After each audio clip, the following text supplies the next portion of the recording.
Hey guys, it's Olivie Blake, and this is me not writing. I'm pretty sure the lighting in here is going to be insane because it's much earlier than I would normally film this, but I'm running out of time.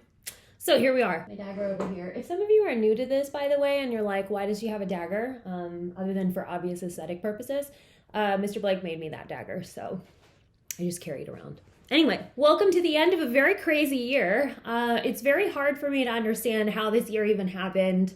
And I don't have anything meaningful to say other than I'm very, very grateful to all of you. It's hard for me to think of anything that I've done as something that I did like alone. Like it's hard for me to be like, oh yes, I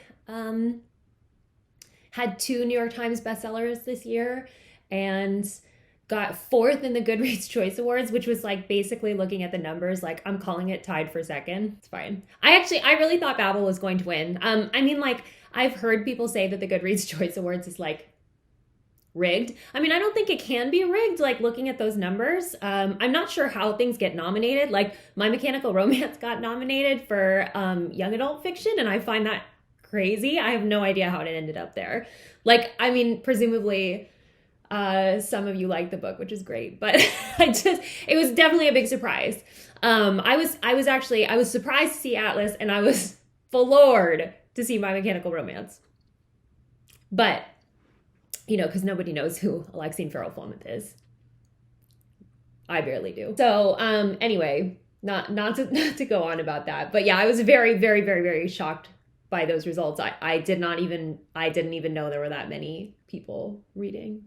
I don't have a very good concept of numbers though. There's someone who works on my team at Tor. His name is Alex, and he's the numbers guy. And pretty much everyone who is part of my Tor publishing team just refers to him as like Alex the numbers guy, and he just tells us like puts things in perspective for us like all the time because none of us really understand numbers. Anyway, I was in the process of saying thank you because all of it just seems so charmed. And, it's hard to even, people always ask me like, did you dream of having a bestseller? Do you dream of having your work optioned for TV or whatever? And no, like those seemed like crazy dreams. Like, sure, maybe I thought that'd be nice. It never felt like it would ever actually happen. I really thought that I was going to have this very if you've been watching these for a while, or if you just go back and watch the older videos, I thought I was just going to claw my way up to like a reasonable place. To being treated as a mid-list author. That would have been amazing for me. Like, just all I want is a career, just to be able to do this for a living. And you guys have made it so that it's doable. So thank you very, very much for this year and how crazy it's been. And if you're tired of seeing me and hearing about me, then a big thank you to my publishing team for making that happen, for making me really, really annoying. I owe them a lot for that. But yeah, so thank you for changing my life. I'm not going to waste it. So anyway, before we embarrass each other by showing emotion, let's move on. So let's see, what did I want to talk about?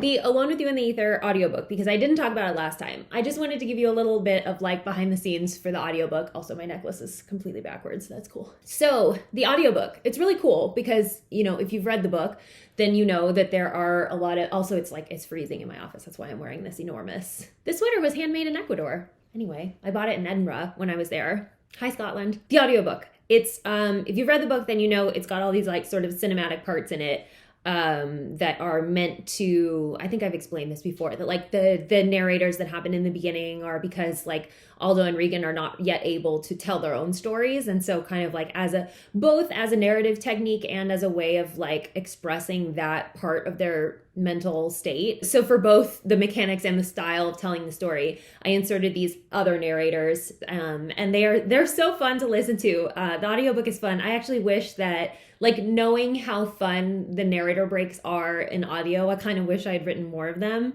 Like, I started laughing. The narrator that's an overzealous Cubs fan was like, one of my favorites, just for humor. The foreshadowing, baby, was like, it was very well delivered. But I also got to have a few other people involved. Dion, who's an amazing reader, who once sent me a recording just for fun. And I thought, well, this is a great opportunity to, get some additional voices that are just connected to me in some other way. So that was really, really exciting. I was so happy we were able to make that happen. Also the teenage girl, another of my favorite narrators, is as someone who works for Macmillan in marketing, which was fun. The general narrator voice was one that I had a really hard time casting. And which is not to say I'm not like in charge of casting, but I get to weigh in. And I hadn't really liked the voices that we'd heard, because to me that narrator voice, it's a long story, but like that narrator voice is kind of like Regan's internal thought process, and I wanted it to be a man's voice for specific reasons. There's a quote. I will actually find it. This feels important. I'm gonna find it. There's a quote from the Neapolitan novels, which are my favorite books. If you've never read them, you should. I typically do a reread of them in January, and I'm thinking about doing that again. So the narrator, Elena, it's she's a young woman growing up in Italy when women are not typically educated beyond like the third grade, and she goes to university, and so she says, no one knew better than I did what it meant to make your own head masculine so that it would be accepted by the culture of men. I had done it. I was doing it. And so for that reason, I wanted that narrator voice to be a man's voice and to be like, I don't know, stylistically hard to explain. So I had a hard time finding that voice. And then I went in, because one of the narrators is me. I went in to do the recording, and our producer, Steve Wagner, was coaching me through the reading, and I was like, this is weird, but could you do the narrator voice? So anyway, so that's this. So all of which is to say that putting this audiobook together was especially meaningful to me. There's lots of people involved who are not voice actors, but did such an amazing job. Like, listening is such a different experience, I think, to reading it.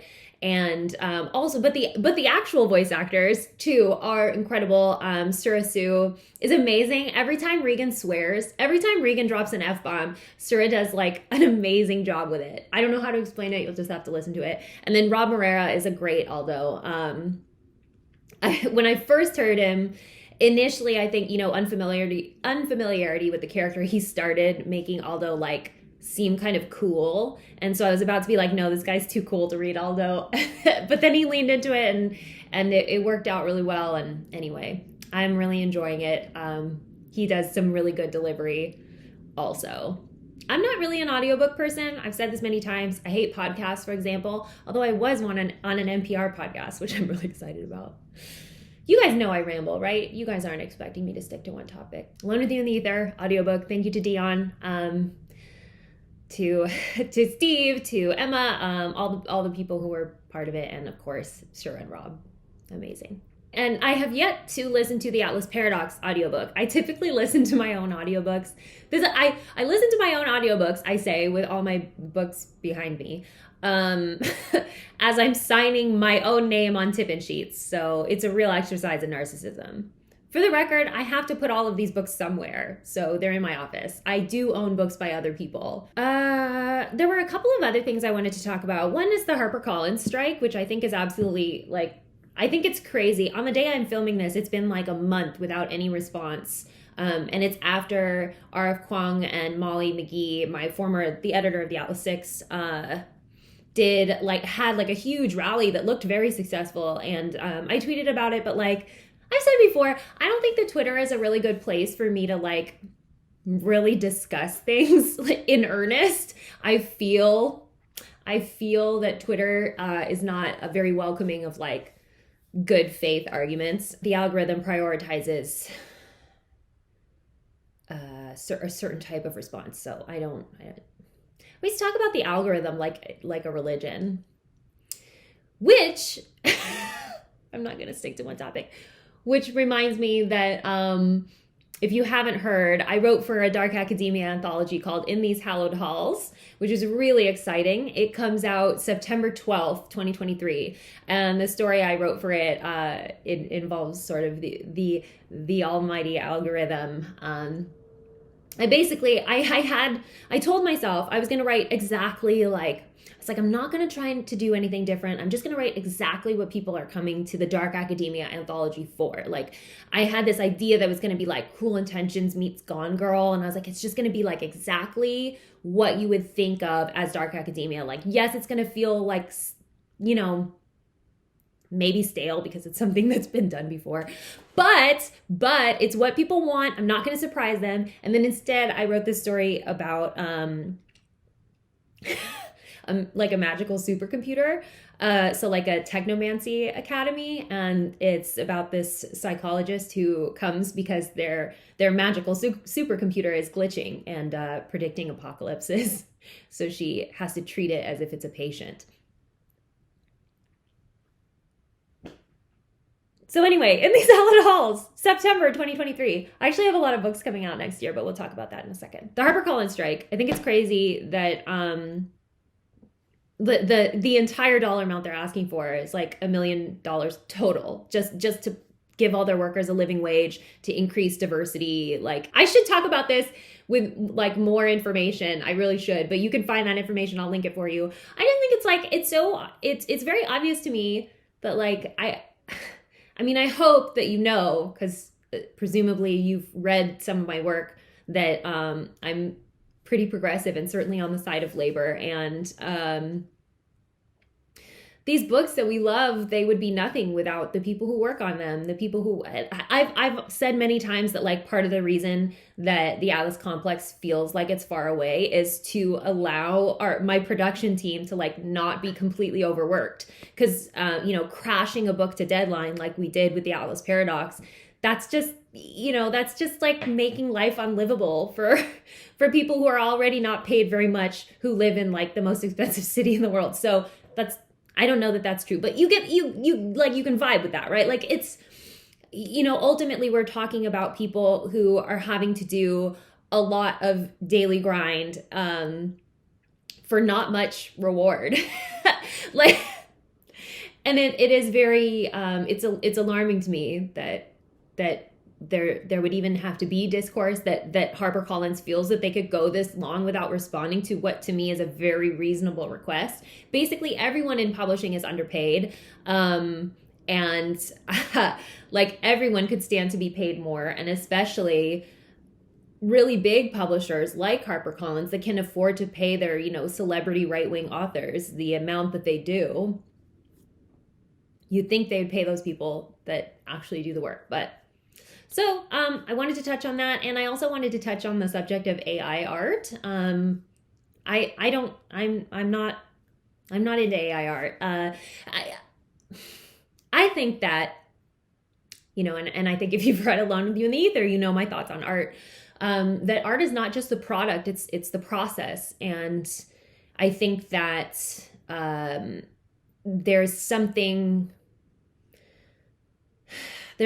lost in AI art, and certainly what it does do, whether you consider the work itself to be art or not, is it does chip away at the value of actual artists who are already not exactly well compensated for their work. And I work with Lilith Moore all the time, so I have a good idea of how much work goes into every illustration, every cover, like everything. It's hard enough for an artist to be valued properly. I think art is something that everybody feels that they are capable of doing or should be capable of doing, and are willing to take shortcuts or to underpay in order to get it. But it's work, in addition to the fact that they are artists, and what an artist creates is singular to them. It's work, it's labor, and it should be paid. Basically, that's why I've combined these two subjects. And I know that there's a lot of there's some controversy right now because Tor, my publisher, has chosen to go ahead with an AI cover that they didn't realize was AI art, which I think is honestly fair. They probably designed it long enough ago that AI art was not something we were talking about, and they did license it through, I don't know who they licensed through, but I've had problems with the same thing. Basically, like, when you license art through, say, Adobe Stock, for example, or Shutterstock, you are taking on the liability of whether or not you're taking on the liability of copyright and ownership. So, for example, if I used a piece of art that an artist had stolen and put on Shutterstock, for example, then then that artist could still sue me, even though I trusted Shutterstock that was original and appropriate to be licensed. I could then, of course, sue Shutterstock at that point if I wanted to. Tor could take up legal action if they wanted to. I mean, I don't know what the legality is of AI art, but my point is that, like, there's, like, who is responsible is a really weird and interesting question there. Which I will leave to lawyers to sort out. I only got half a law degree. Let's not talk about this. Yeah. So anyway, so they've decided to move forward with this cover. I don't love that decision. I don't know anything about it, though. That's the thing. I don't know how much of a problem it would be to pull that cover. I don't think it's great precedent for them to move forward with it. But it's not my team. I don't know who the editor is. I don't know whose decision that is. I don't know if the author was consulted about that at all. I am hoping they don't use it again. I think it's unlikely. I think it's such a unpopular decision that they likely will not continue to use AI art. I also feel like I don't know that any of us would have known to identify. Like, certainly the people that I work with are not very informed as to, like, art styles and design and what it takes to design things. It's not their job. They're book people. So I think they probably just didn't know. And they were like, oh, this looks really cool. And then I think now culturally we're starting to get, like, a taste of what AI art looks like. And maybe now we can identify it. And I'm hoping that things change. But so I'm bringing the HarperCollins and the AI art conversation together because I think that it's indicative of the same problem in publishing of failing to properly value labor and to properly value the people who produce our books.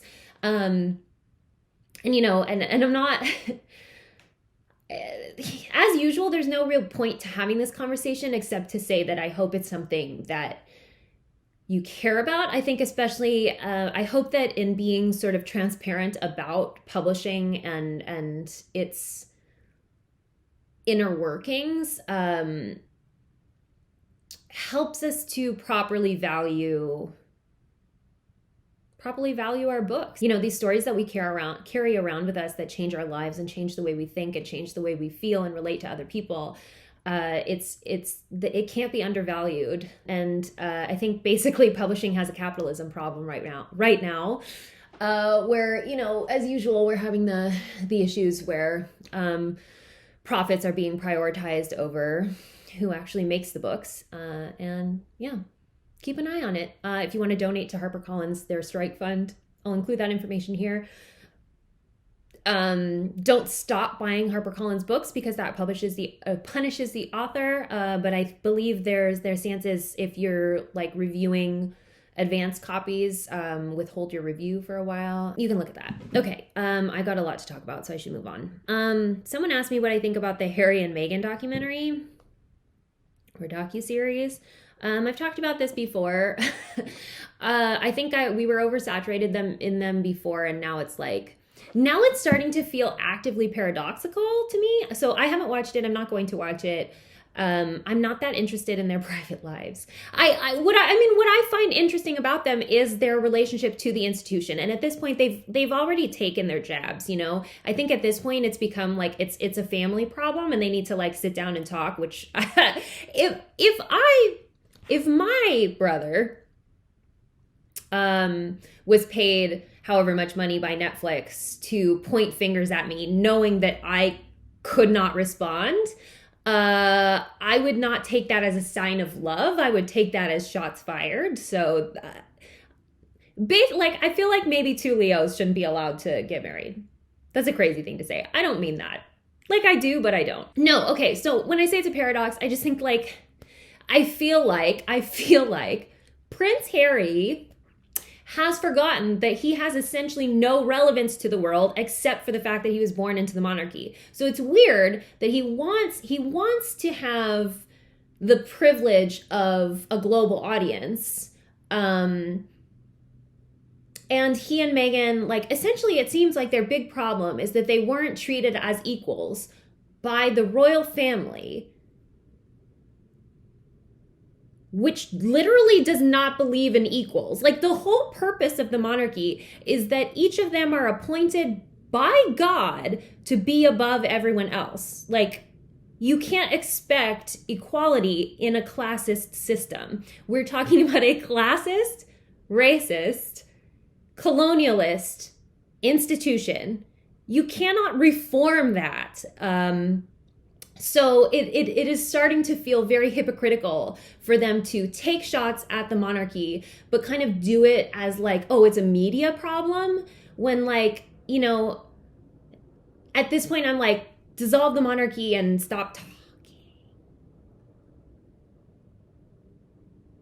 Which is not, and it's not a personal thing. It's not like at this point, my feelings on Meghan Markle are, I have, like, no real issue with Meghan Markle. I'm just tired of hearing the same story over and over. Like, I get it. And we already know that there's no real response that the royal family can possibly give. And they're not going to. So, and, like, what can I do about it? I'm an American. I cannot do anything about the royal family. We can have endless think pieces about this and nothing would change. This is up to Parliament or the royal family themselves.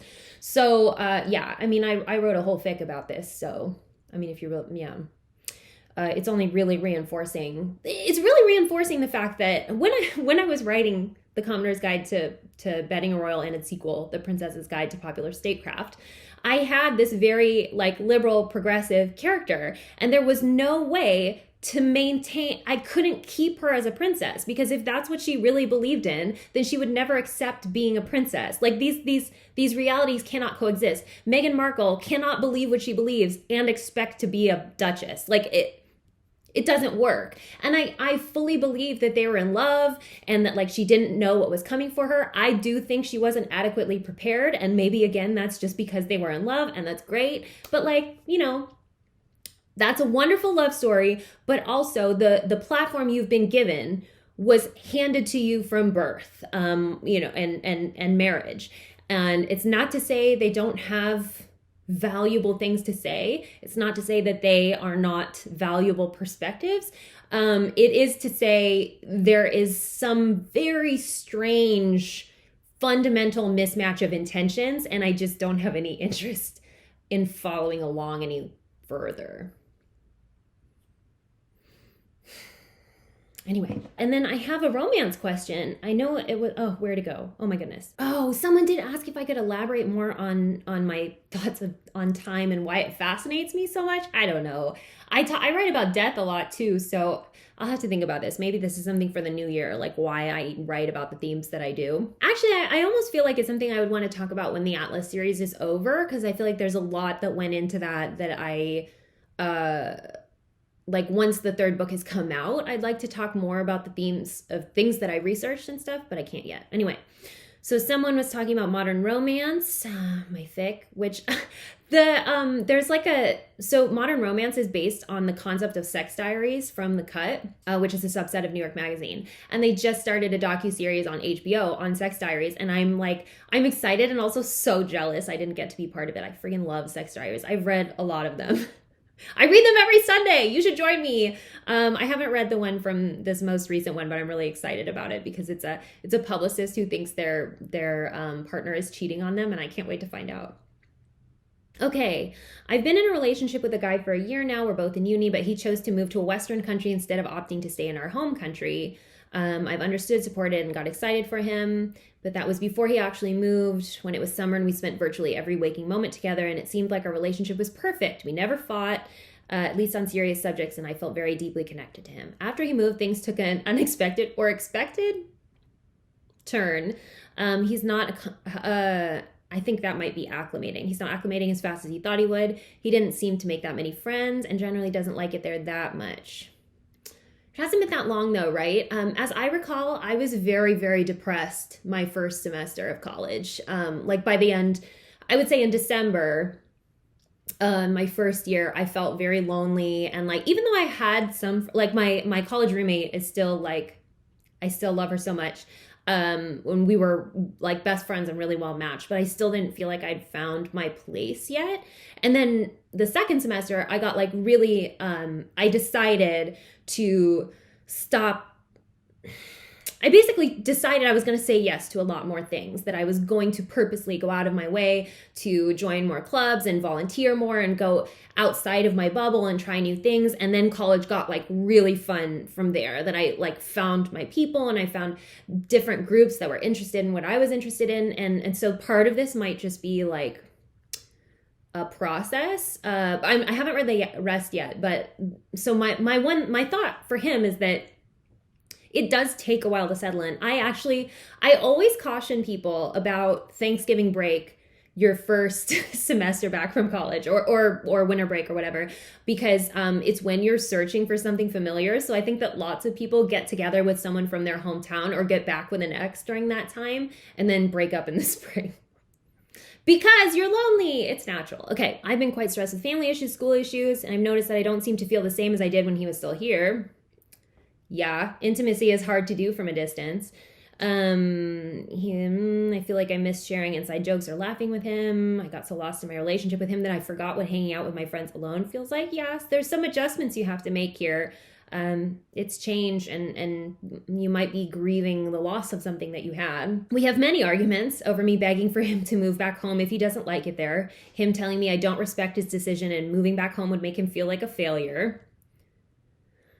Yeah, I see that. But honestly, I would never ask that of him if I didn't see how much he struggles. I see that too.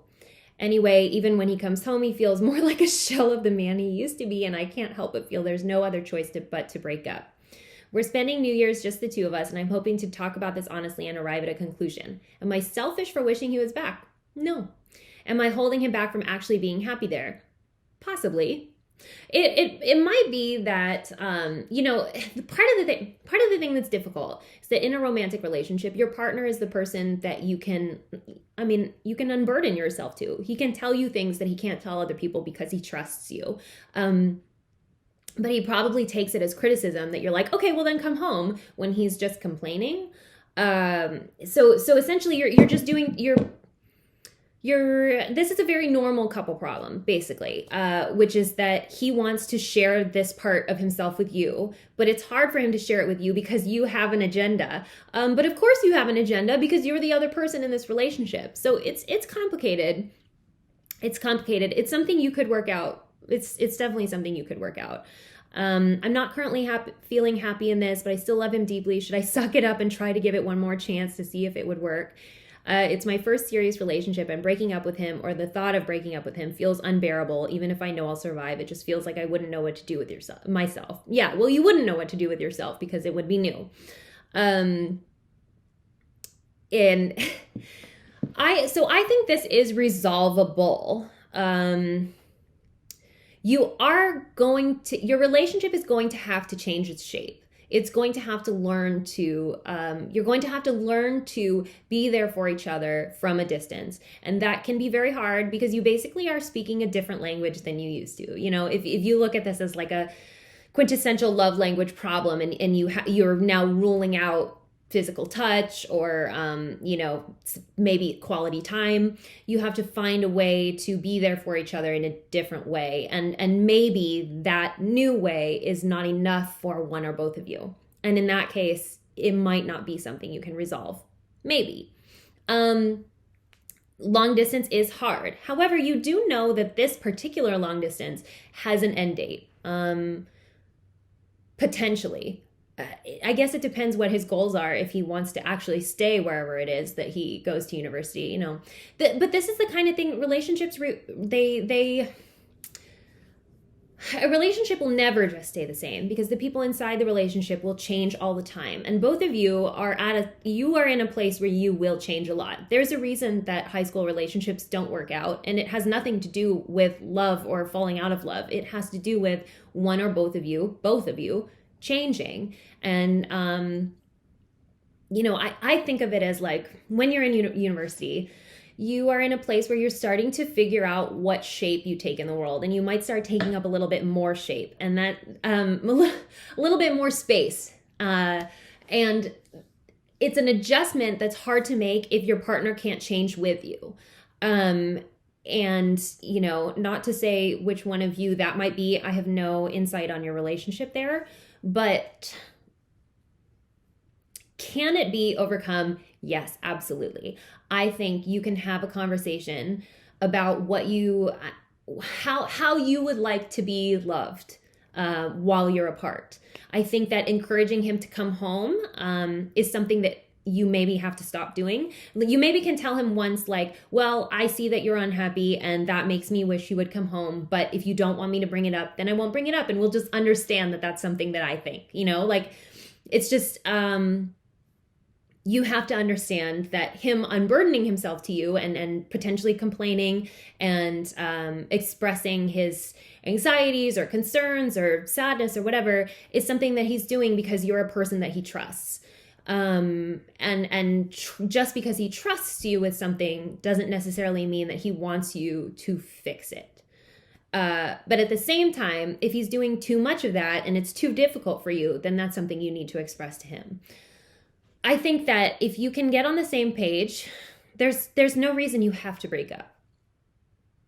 However, it's not the worst thing in the world to break up if it's feeling like you want different things out of life, or even out of not just your future lives, but your current lives. If what you want right now is someone who's physically present, that's not unreasonable. It will be hard. It is always hard to decide that a relationship isn't working, but it doesn't mean that that relationship is a failure. It doesn't mean that the love is gone.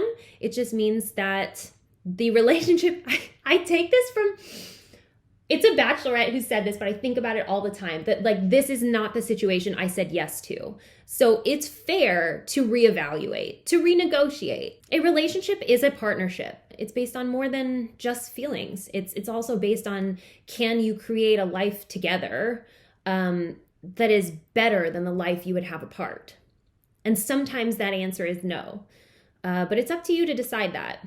Certainly don't choose to stay in the relationship because you're afraid of the pain of breaking up. Because I will tell you, humans are very adaptable. And it will hurt a lot. It will hurt a lot. You will question that decision a lot. But usually if it's the right decision, at some point you'll look back on it and understand why you made that choice and understand that it was for the best. I used to think about this all the time when I dropped out of law school. For a long time, I played those scenarios of like imagining my alternate life of like, would I be happier if I were a lawyer right now? Because I obviously struggled for a long time to find any success. And my relationship with my own brain has changed a lot. My relationship with myself has had to evolve a lot. My relationship with my husband is something that like has also changed shape, and I'm very grateful that he has changed shape with me. That's what's wonderful about a relationship, is when you can change and your partner gives you the space to do that. And ultimately, a lot does ride on that conversation and whether or not you feel you can be honest with each other. I think that you will know if you walk away from that conversation, whether you feel better or not, whether you feel like you can keep going. But certainly I think things will change. I think he's unhappy right now for normal reasons, why everyone's unhappy when they start university in a new place. That might change. When he's happier and isn't complaining as much, I don't want to use the word complaining, but I'm going to. When he's not struggling as much, then you might find that your conversations are better and he's not going to rely on you so much. Relationships are give and take. And sometimes that means that one person gives a lot more than they take for a while. But that pendulum should swing back. That's sometimes one person has to be more supportive, But you should feel like there's going to be a point when you don't have to be the person who's carrying all of that for him, or vice versa. Anyway, I think I'm going in circles. So hopefully that's helpful. Basically, talk to your boyfriend. Tell him the truth. And try to take things, try not to build extra meaning into the things he tells you. Be honest with him and trust that he's being honest with you. Try not to use anything you say as a weapon, basically. Put your weapons down. There's a Taylor Swift lyric for that, isn't there? Anyway, I'm gonna go on a hiatus for a while so I can spend time with my family and take my first break all year. I'm so exhausted. So yeah, but again, I've just been the luckiest person ever this year. This has been such an amazing year, and next year I'm so excited for everything. Like I said, the next Which Way anthology is probably coming out January 31st, and I'm going to call it Grow Your Own Optimist! ! It's predominantly stories I wrote over the course of the pandemic. So they're largely, there are a few romances and some that are just, I've qualified them as love stories, much in the same way Alone with You in the Ether is a love story. Okay, have a happy holiday.